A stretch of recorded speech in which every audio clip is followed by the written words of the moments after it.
I'm getting ready for spring training in 1981. And the next thing you know, I'm traded in spring training with 2 days left to the San Diego Padres. But you know what was really cool? It was there that I met my roommate, Byron Ballard. And Byron became the guy in my life that challenged me to read the Bible. August 27th, 1981, my wife and I were baptized by Roy Wheeler. And then getting traded from the San Diego Padres, which were a last place team, to the first place Giants. And going into postseason play in 87 against the Cardinals and pitching the two best games of my life. And I thought, man, 1988 is going to be my year. We're sitting there, and the doctors on the outside of the room start flipping the films under the lights to examine them. And all of a sudden, we heard one of the guys say, man, this is a tumor. And my heart went into my throat. I went to the bullpen and there was a standing ovation. I was like, wait a minute, man, I'm just Dave Dravecky. And then I get out to the mound and I'm just overwhelmed by all these things that are happening. And the game starts and I complete 8 innings in this victory against the Cincinnati Reds.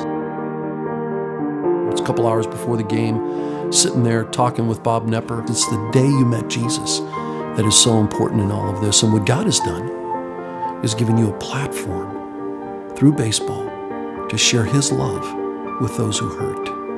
And 5 hours later, I'm laying on the ground with a broken arm. And all I could hear were Bob Knepper's words. Here's the pitch, and Dravecky falls over. The cancer reoccurred. There were more surgeries. With each surgery, there were less and less margin to be able to remove anything, because now they were down to bone.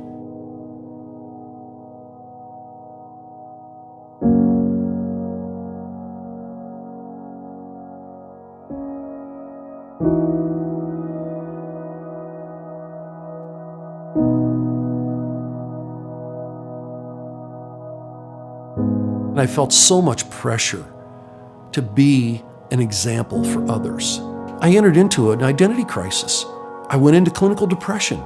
Then I became a very angry man because I did not know how to deal with these emotions that I had pushed and pushed and pushed. It was horrible. As a result of some really good friends who loved me in spite of my behavior, God began to heal. And it's hard even to admit those things, but there's been great healing in being able to expose the lies of my life, the hiddenness of my life.